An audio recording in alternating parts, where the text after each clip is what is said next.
To edit my color pictures in the style of Edward Weston, I'm going to want to go to image adjustment and then black and white to turn my picture black and white. Here I want to heighten the brightness and contrast. So I'm going to image adjustment, brightness and contrast, make it a little bit brighter and a little bit more contrasty on there. So here I'm adjusting the slider until I've got something that I'm happy with. As you can see, you can click preview on and off. Here I'm happy.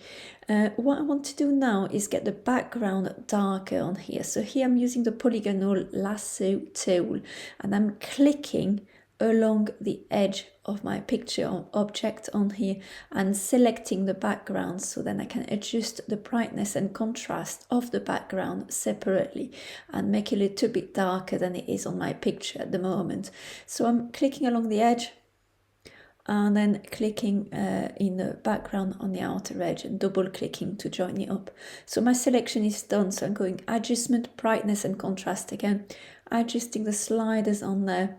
I still want a little bit of a gradient in the background, a little bit of change of tone on there. So I'm pushing the sliders until I've got something I'm happy with. Same, you can play with preview on here. And also you might want to crop your picture. So here you've got the selection tool at the top, just draw your selection box. Once you're happy with the selection, go image, crop, and that will crop your picture as requested. So then go file, save as, make sure your picture is saved as a JPEG, then save and OK, and that's it.